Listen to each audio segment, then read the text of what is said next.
Assalamualaikum warahmatullahi wabarakatuh. Nama saya Dava, dengan NIM 0732312. Saya ingin menjelaskan mengenai konversi mata kuliah dari kerja praktek atau magang, yakni dengan mata kuliah MTT 6215, yakni UU dan Kebijakan Tambang. Jadi penerapan undang-undang dan regulasi pertambangan dalam kegiatan kerja praktek. Saya kebetulan kerja praktik di perusahaan PT Bintang Mandiri Perkasa Drill di site Masamba atau Rampi Luwu Utara.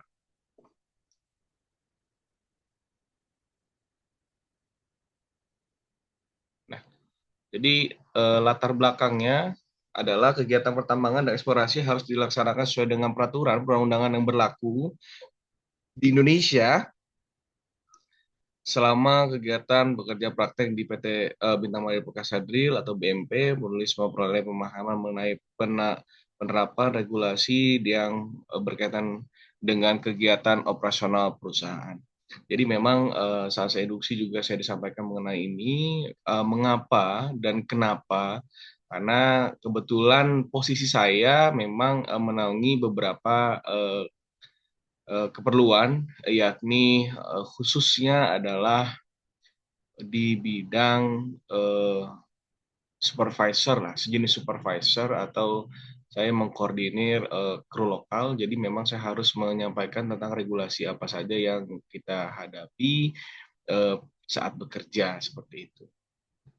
Atau memang apa saja yang kita hadapi. Nah, eh, jadi memang pada dasarnya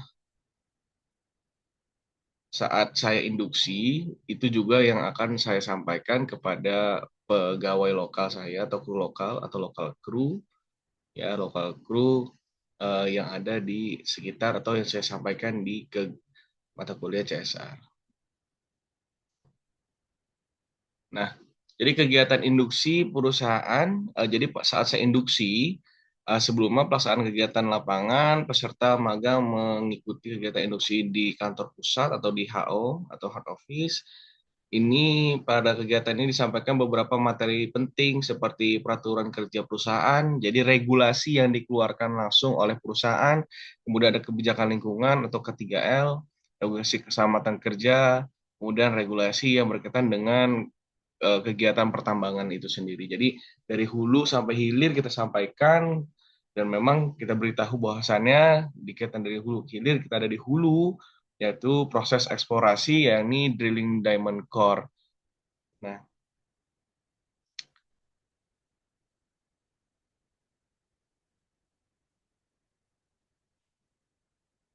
perusahaan saat di industri adalah pada kegiatan industri, perusahaan memberikan pemahaman mengenai berapa peraturan yang berkaitan dengan operasional pertambangan, regulasi sempat terjadi dasar dalam pelaksanaan kegiatan operasional perusahaan di lapangan. Jadi memang pada dasarnya karena kemarin kami ada saat saya masuk, jadi perusahaan kami sedang mengoperasikan 4 site. Jadi yang site pertama dan kedua itu berfokus kepada eh, blasting, jadi open hole. Yang pertama ada di Sulawesi Tenggara, yang keduanya ada di Kazakhstan. Jadi ada perusahaan pertambangan di Kazakhstan, kemudian satu lagi ada sedang geoteknik atau sampling geotek itu ada di BSI atau Bumi Supersindo. Kemudian yang satu lagi ada Diamond Drilling Core untuk eksplorasi yang ada di site Rampi, site Masamba.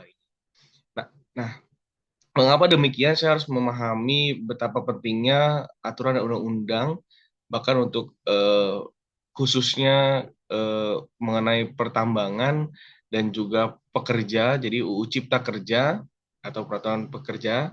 Nah, untuk di Indonesia ataupun di luar negeri pada saat itu saya disampaikan mengapa demikian karena perlunya bisa saja saya tidak dikirim di eksplorasi tapi di tempat yang lain. Kemudian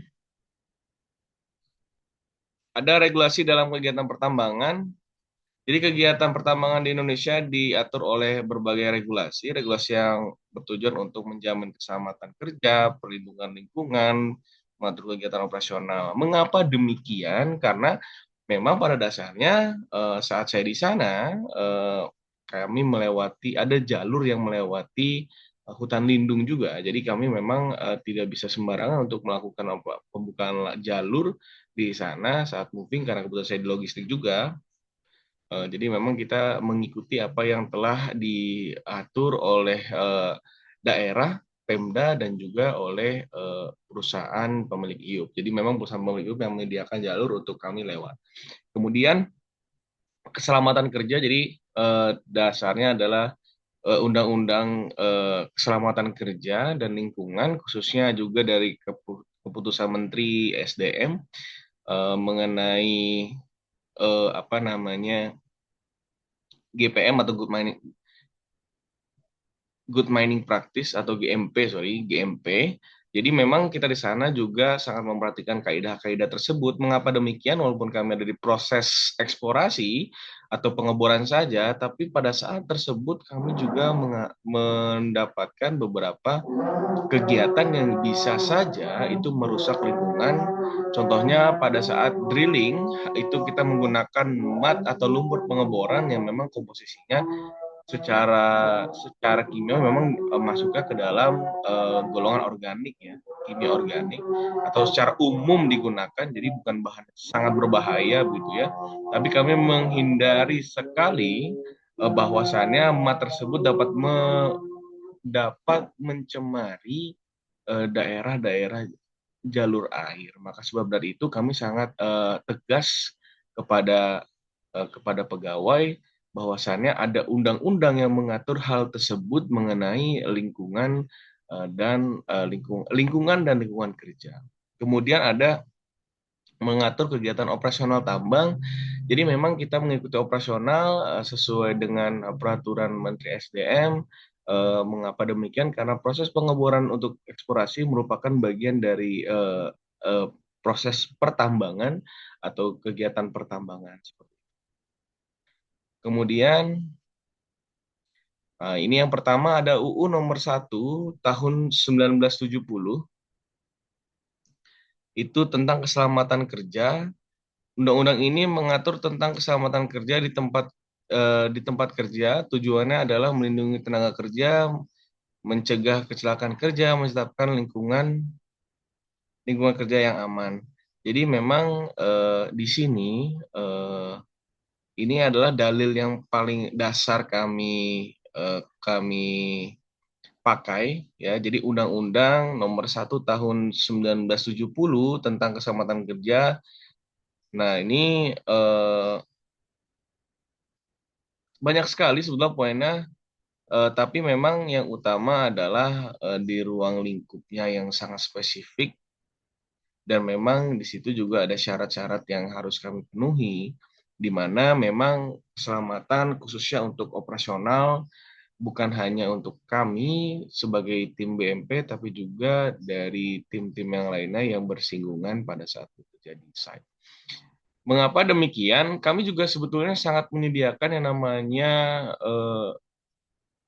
peralatan safety ya. Jadi dari baju safety, helm, air plug, kacamata, sepatu safety, dan yang lainnya kami sediakan itu.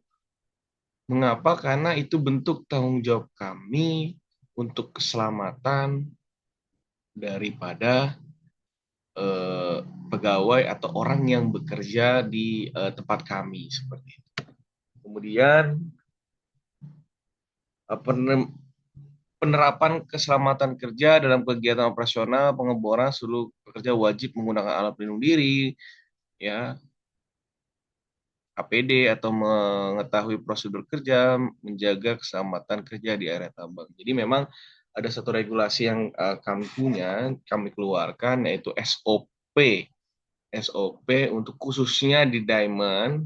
Jadi memang yang disampaikan itu selalu sama dan itu selalu disampaikan, hindari yang disebut dengan alat-alat yang berputar atau jauhi alat-alat yang dapat menyebabkan terjepit dan sebagainya.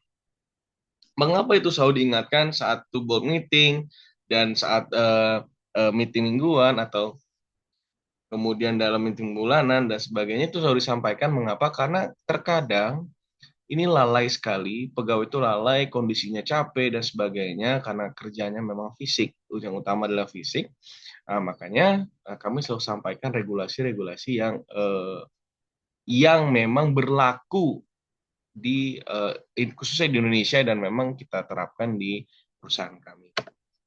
Kemudian ada alat ini masih sama ya, ini Kemenaker, jadi peraturan eh, Kementerian Tenaga Kerja nomor 8 tahun 2010 tentang alat pelindung diri APD, jadi terusan dari Undang-Undang nomor 1 tahun 1970.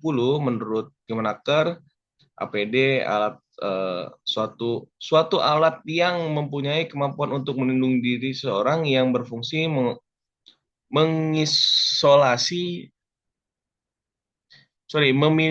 meminimalisasi sebagian atau seluruh tubuh dari potensi bahaya di tempat kerja. Jadi memang yang tadi saya sampaikan, dari helm sampai dari ujung kaki sampai ujung kepala, mata, telinga, ya khususnya untuk di mat, untuk proses pengolahan mat itu kami juga menyediakan masker. Mengapa demikian? Karena kebanyakan bentuk daripada bahan mat itu adalah serbuk. Jadi kami juga siapkan itu. Dan memang selalu kami bahwasannya aturan kenapa kami tekankan, sangat tekankan penggunaan APD tersebut karena kami diatur dan kami diawasi oleh kementerian mengenai keselamatan kerja. Karena kami sempat juga terjadi kecelakaan, kami berusaha untuk mengatasi itu semua. Kami sampaikan lagi, kami ingatkan lagi bahwa APD itu penting sesuai dengan regulasinya, seperti itu. Nah, ini juga ada beberapa APD-nya. Dan berikutnya adalah,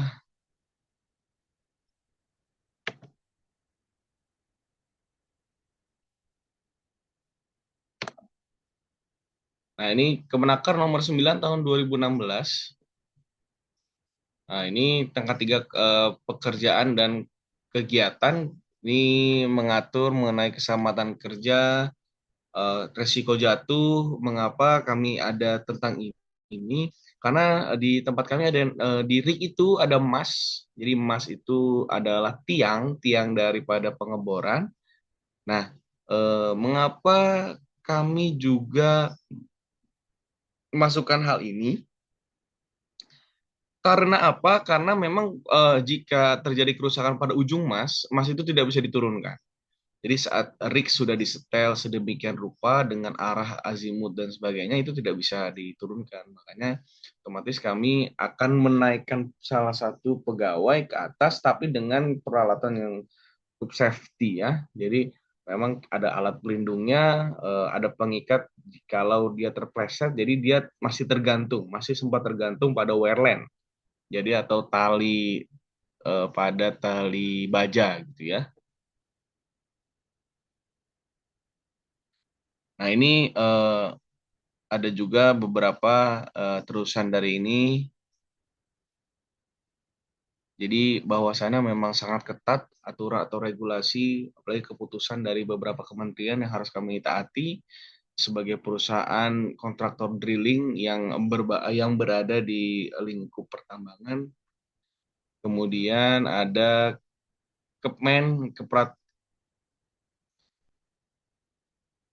ada keputusan Menteri SDM nomor 1827 tahun 2018 tentang kaidah teknik pertambangan yang baik. Peraturan ini mengatur pedoman pelaksanaan good mining practice. Good mining practice mencakup kesamaan kerja, pengelolaan lingkungan, pengelolaan operasional tambang. Jadi memang seharusnya ada 4, tapi di kami yang kami tidak ada pemberdayaan untuk mineral dan batu bara karena kami ada di kontraktor drilling gitu ya. Nah, jadi memang kenapa kami sangat tekankan mengenai good mining practice ini juga kepada pegawai dan memang kami jadi memang kalau di site kami di belakang tempat kerja itu ada beberapa tempelan-tempelan, salah satunya good money practice juga. Jadi aturan-aturan regulasi yang harus ditaati ya.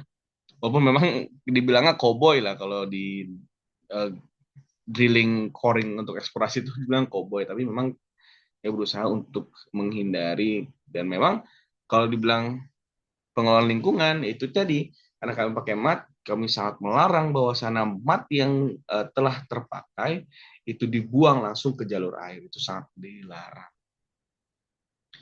Kemudian ada ini ini sepertinya. Nah, ini pengajuan izin pengaboran air tanah. Jadi kami berada di Kabupaten Luwu Utara. Jadi memang masih ada kebijakan untuk perizinan pengeboran air tanah. Dan sebelum saya pulang, memang kami sedang mengajukan hal itu. Dan memang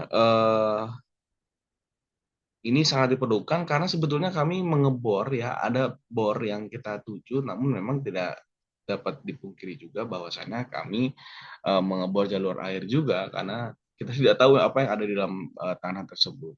Jadi secara regulasi kami mengajukan permohonan kepada Luwu Utara untuk melakukan pengeboran walaupun sebetulnya secara struktural kami memang sudah diizinkan dari pusatnya karena kita melalui eh, pihak ketiga, yakni kita disewa oleh konsultan dan konsultan disewa oleh pemilik IOP atau PT Kala Arifama. Oke, itu saja yang bisa saya sampaikan dan memang yang saya sampaikan itu sedikit sekali dari banyaknya regulasi ya. Jadi memang yang paling sering keluar.